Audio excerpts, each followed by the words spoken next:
اللہ کی اس زمین پر ہزاروں سال پہلے شنار پر حکومت کرنے والا ایک بدترین بادشاہ تھا جو اپنے آپ کو نعوذ باللہ خدا کہتا تھا۔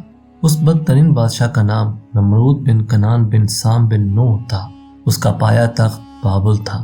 یہ سب سے پہلا بادشاہ تھا جس نے شاہی تاج اپنے سر پر پہنا تھا تاکہ لوگوں کو معلوم ہو کہ ان کا خدا نمرود ہے۔ وہ لوگوں سے زبردستی اپنی پرستش کرواتا تھا۔ ایک رات خدا کہلانے والے نمرود نے خواب میں دیکھا کہ ایک آسمان پر ستارہ نکلا ہے اور اس کی روشنی میں چاند، سورج وغیرہ سارے ستارے بے نور ہو کے رہ گئے ہیں۔ تو جیسے ہی وہ خواب سے بیدار ہوا تو اپنے نجومیوں کو بلا کر خواب کی تعبیر پوچھنے لگا، تو انہوں نے بتایا کہ اے نمرود، تیری سلطنت میں ایک ایسا جوان آئے گا جو تیرا روب، تیرا دبدبہ ختم کر کے تیری اس حکومت کو نیست و نابود کر دے گا۔ جب نمرود نے یہ سنا تو بے حد پریشان ہو کر حکم دیا کہ میری سلطنت میں سب بچوں کو قتل کر دو، اور ساتھ یہ بھی حکم نافذ کر دیا کہ مرد عورتوں سے علیحدہ رہیں، مگر تقدیر الہی کو کون ٹال سکتا ہے۔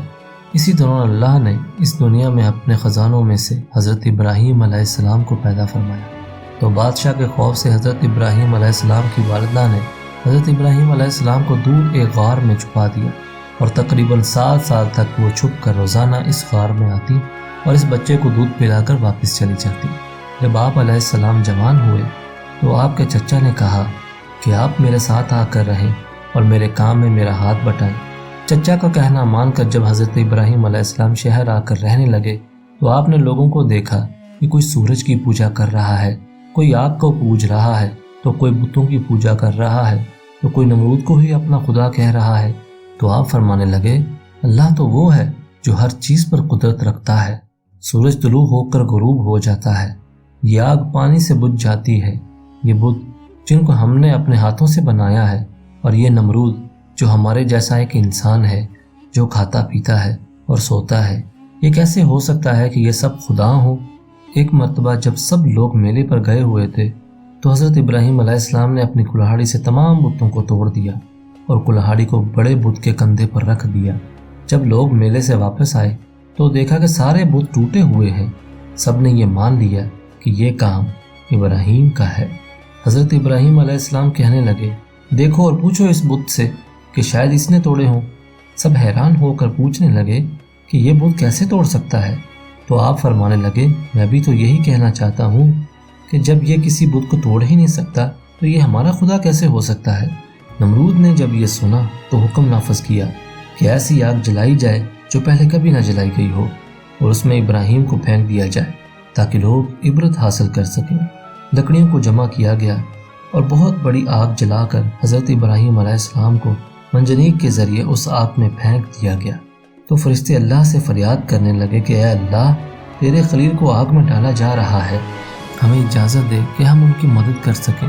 تو اللہ نے فرمایا کہ ابراہیم علیہ السلام میرے خلیل ہیں اور میں ان کا معبود ہوں۔ اگر ابراہیم علیہ السلام تم سب سے فریاد کر کے مدد طلب کریں تو میری اجازت ہے کہ تم سب ان کی مدد کرو۔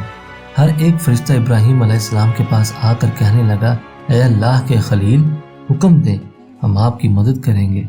تو حضرت ابراہیم علیہ السلام نے فرمایا، میرا دوست میری مدد کرے گا اور وہی میری حفاظت کرے گا۔ جیسے ہی ابراہیم علیہ السلام نے یہ کہا تو اللہ نے آگ کو گلزار بنا دیا اور حضرت ابراہیم علیہ السلام اللہ کا شکر ادا کرنے لگے۔ یہ دیکھنے کے بعد نمرود کی فوج ایک دوسرے سے کہنے لگی کہ ہمارے خدا سے طاقتور تو ابراہیم کا خدا طاقتور ہے، اس نے ہماری آگ کو گلزار بنا دیا۔ تو نمرود نے ابراہیم علیہ السلام کو بلا کر کہا کہ تم جاؤ اور اپنے خدا سے کہہ دو کہ کل اپنی فوج بھیجے، اور میں بھی اپنی فوج تیار کرتا ہوں، کل مقابلہ روبرو ہوگا۔ نمرود جو اس وقت زمین کا بادشاہ تھا، اس نے اپنی ساری فوج کو تیار کر لیا اور للکار کر کہنے لگا کہ ہے کوئی مجھ سے طاقتور تو آئے مجھ سے لڑے۔ تو بس یہ کہنا تھا کہ اللہ نے مچھروں کو حکم دیا کہ جاؤ اس نمرود کی فوج کو ختم کر دو۔ وہاں سے بڑے بڑے مچھر آئے اور نمرود کی فوج کے ایک ایک فرد کا خون اور گوشت کھا گئے۔ نمرود یہ سارا منظر دیکھ ہی رہا تھا کہ ایک مچھر جو 3 ٹانگوں والا تھا وہ نمرود کی ناک میں گھس کر دماغ پر پہنچ گیا۔ نمرود اپنے سر کو دیواروں میں مارنے لگا کہ مجھے کوئی بچائے۔ درد کی شدت سے وہ چلاتا مگر درد کم نہ ہوتی۔ اس نے اپنے آدمیوں کو حکم دیا کہ وہ اس کے سر پر ضرب لگائے۔ جب ضرب لگائی جاتی تو درد ختم ہو جاتی مگر کچھ دیر بعد مچھر دوبارہ کاٹتا تو نمرود درد سے چلانے لگتا۔ خدائی کا دعویٰ کرنے والا نمرود دردناک عذاب میں تڑپ تڑپ کر مر گیا۔ بے شک اللہ سب سے بڑا ہے اور وہی ہر چیز کا خالق و مالک ہے۔ دعا ہے کہ اللہ ہم سب پر اپنا خاص فضل فرمائے، آمین۔ ویڈیو پسند آئی ہو تو ہمارے اس چینل کو سبسکرائب کیجیے گا اور بیل آئیکن پر ضرور کلک کیجیے گا تاکہ ہماری ہر نئی آنے والی ویڈیو اب تک بآسانی پہنچ سکے۔ اللہ حافظ۔